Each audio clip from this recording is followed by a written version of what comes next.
కొంచెం దగ్గర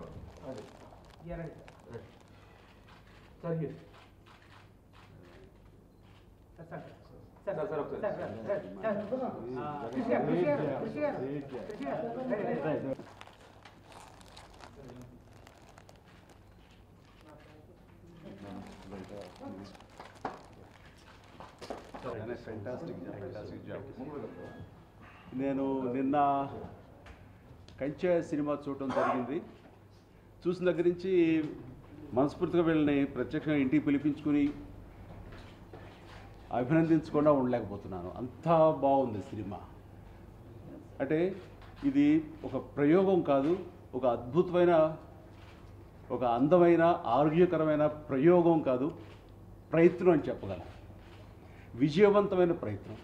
చాలా హృద్యంగా సాగింది మొత్తం బిగినింగ్ నుంచి ఎండ్ వరకు. ఒక యువకుడి యొక్క జీవితాన్ని అతని వృత్తిపరంగా అలాగే వ్యక్తిపరంగా రెండు కూడాను చాలా చక్కగా నడుపుకుంటూ చక్కటి కథనంతో ట్రీట్మెంట్ తోటి చాలా బాగా అల్లినటువంటి సినిమాగా నేను కంచెని చెప్పగలను. అంటే ఒక పల్లెటూరు వాతావరణాన్ని, ఒక ప్రేమ కథని ఎంత నేటివిటీ తోటి చెప్పారో అదేవిధంగా ఒక వార్ని, పూర్వపు కాలపు వార్ని, అంటే సెకండ్ వరల్డ్ వార్ల ఆ వార్ని హాలీవుడ్ స్థాయికి ధీటుగా ఆయన తీసి చూపించగలిగారంటే క్రిస్ నిజంగా నేను మనస్ఫూర్తిగా అభినందించుకోవడం లేకపోతున్నాను. అంత ఫెంటాస్టిక్ అసలు. అలాగే ఈ సినిమా ప్రతి ఒక్కరు కూడా చూసి ఆనందించే సినిమా ఈ కంచె.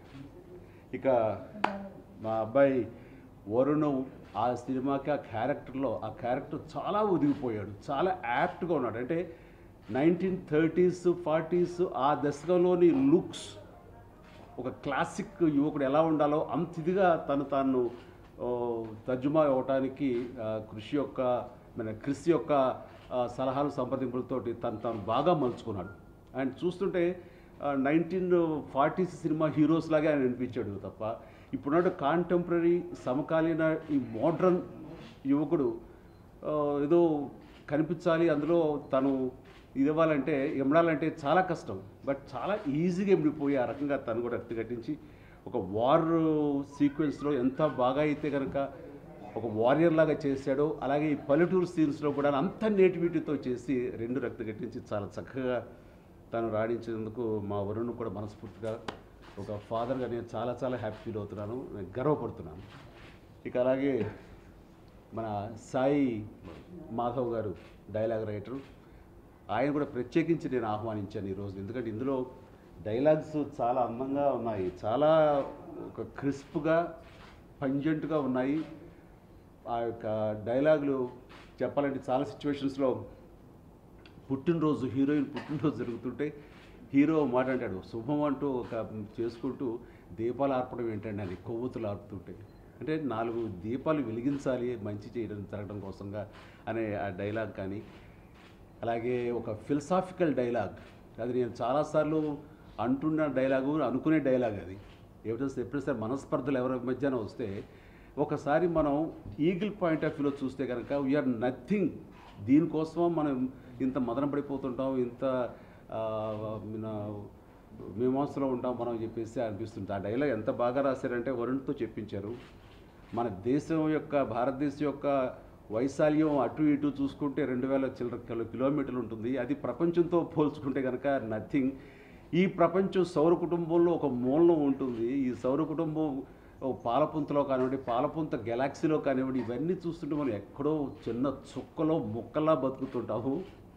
అలాంటిది దీనికోసంగా కొట్టుకోవడం ఏంటి, తిట్టుకోవడం ఏంటి అంటూ ఆ ఫిలసాఫికల్ డైలాగ్ ఒకటి ఆలోచింపచేసే విధంగా ఒక డైలాగుని చాలా చక్కగా ఆయన రాయటం జరిగింది. అదేవిధంగా కులాల గురించి ప్రస్తావిస్తూ వాళ్ళ యొక్క వృత్తిని బట్టి కులాలే తప్ప కులాలు అనేవి ఎక్కడ లేవు. కమతం చేసుకునేవాళ్ళు, కాపు కాసుకునేవాళ్ళు, కాపలా కాసేవాళ్ళు, అలాగే నేసుకునేవాళ్ళు, అలాగే చేనేత, ఇట్లా వీళ్ళ పనిని బట్టి వాళ్ళు కులాలు వచ్చింది తప్ప, వృత్తులు బట్టి కులాలు వచ్చింది తప్ప మరి కులాలంటే ఎక్కడ ఏమీ లేదు. అంటూ ఒక ఆలోచింపజేసే విధంగా ఒక చైతన్యవంతంగా ఆ డైలాగులు హీరోతో చెప్పిస్తారు. అంటే నువ్వెవరివి అంటే నీది ఏ కులం అని కాదు, నీ వృత్తి ఏమిటి అని అందులో చెప్పడం జరిగింది. అలాగే ఒక వరుణ్ వాళ్ళ తాత గొల్లపూడి మారుతిరావు గారితో ఒక డైలాగ్ అనిపించారు. కనపడకుండా పోయిన మనవడి గురించి కొంచెం ఆందోళనగా ఉంటే ఆ ఊరి జమీందారు అంటాడు, ఏంటి నీ మనవడు భయపడి పారిపోయాడని నువ్వు బాధపడుతున్నావు భయపడుతున్నావా అంటే, వాడు భయపడితేనే చాలా ధైర్యంగా ఉంటానండి, వాడు భయపడ్డాడండి అదేనండి నా భయం అనే డైలాగు హీరోయిన్స్ దాన్ని ఎంత చక్కగా ఎత్తి చూపించి రాయించారంటే అది చాలా ఇది. ఇలాంటివి ఎన్నో ఎన్నో ఎన్నో ఇందులో ప్రతి సీన్లోనూ ఏదో ఒక డైలాగు వాళ్ళ యొక్క మన పనితనం లేదా పెన్నుతనం బాగా చూపిస్తున్నారు మాధవ్ గారు. దానికి కృషి మన క్రిస్ గారి యొక్క పుష్, అదేవిధంగా ఆయన దాన్ని అర్థం చేసుకుని కథాపరంగా ఆయన రాసిన డైలాగ్ మాధవ్ గారిని కూడా నేను మనస్ఫూర్తిగా నేను అభినందిస్తున్నాను. ఇట్లా సినిమా ఇంతగా నేను ఇన్స్పైర్ అవ్వడానికి కారణం, నేను ఏ ఎక్స్పెక్టేషన్స్ లేకుండా వెళ్ళాను. అంటే ప్రాక్టికల్గా చూస్తే ఈ సినిమా వాళ్ళు ఫారిన్లో జార్జియాలో తీశారు. ఆ వార్ సీన్స్ అన్నీ కూడాను ఆ రియల్ లొకేషన్స్లో అంత ఆథెంటిక్గా తీశారు. ఇది బహుశా ఎన్ని వందల రోజులు అయి ఉంటుందో అనే భావన నాకు కలిగితే, కేవలం సినిమా మొత్తం 55 రోజుల్లో చేయటం అనేది నాకు చాలా ఆశ్చర్యంగా అనిపిస్తుంది. అది నిజంగా మనస్ఫూర్తిగా ఆ విషయంలో ఆ ఆస్పెక్ట్లో నేను క్రిస్ని మనస్ఫూర్తిగా అభినందించాలి. ఇది ప్రస్తుతం 150 రోజులు 125 రోజులు 200 రోజులు ఇలా తీసుకుంటూ వెళ్ళిపోతూ ఎక్కడ ఒక లిమిట్ లేకుండా ఒక హద్దు లేకుండా అయిపోతుంది ఈ తరుణంలో.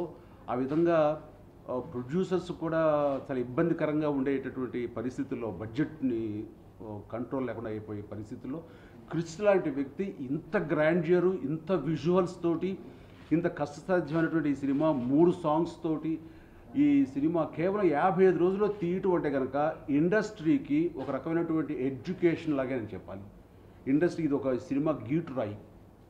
ఒక ఇంత తక్కువలో కూడా ఇన్ని తక్కువ రోజుల్లో కూడా ఇంత ఎఫెక్టివ్గా తీయచ్చా అంటే ఇది నిజమైన దర్శకుడి ప్రతిభకు ఒక గీటు రాయిగా నేను ఈ సినిమాని నేను చెప్పుకోవాలి. క్రిస్ని ఆ విధంగా కూడా నేను మనస్ఫూర్తిగా నేను అభినందించాలి. అండ్ చిత్రంలో ప్రతిదీ కూడా చాలా ఆథెంటిక్గా తీశారు.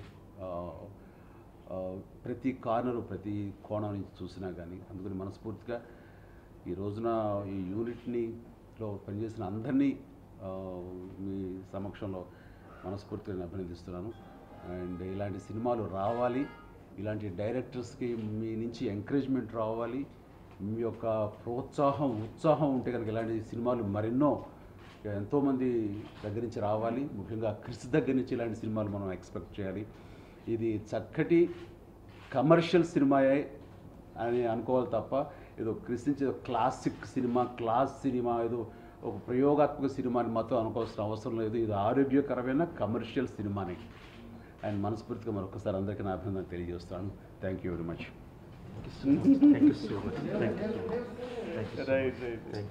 మీరే చెప్పండి. ఒక నిమిషం దానా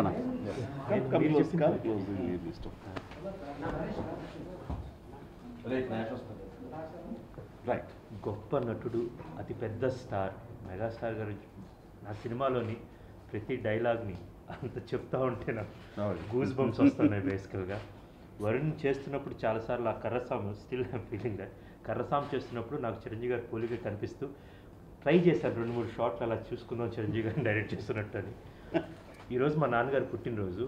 జాలముడి సాయిబాబు గారు నాకు జన్మదాత, నాకు గమ్యం ప్రదాత.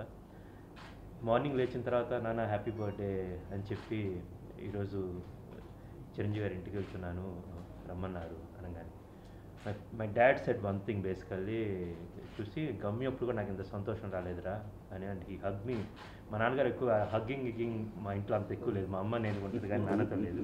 First time he hugged and he said I'm so proud of this అని. ఈరోజు ఈ మూమెంట్స్లో nobody can take away from me అని. జీవిత అనుభూతుల భాండాగారం, ఒక గొప్ప అనుభూతి నాకు ఈరోజు ఇచ్చారు sir. Thank you so much. నేను ఈ సినిమాలో ఫస్ట్ కార్డ్ మా అందరికి థ్యాంక్స్ చేయడం అన్నీ పక్కన పెడితే, ఫస్ట్ కార్డ్ అమ్మకి, నాన్నకి, గురువుకి, దైవానికి, పుడమికి, పుస్తకానికి నమస్కరిస్తూ అని సినిమా స్టార్ట్ చేశాం మేము. కానీ ఈసారి తెలుగు ప్రేక్షకులకి సెల్యూట్ చేస్తూ నమస్కరిస్తూ నా యొక్క మిగతా సినిమాలు చేస్తానని చెప్తున్నాను. Thank you so much. please subscribe. Please do subscribe. Please subscribe. Please subscribe. Please subscribe to our YouTube channel.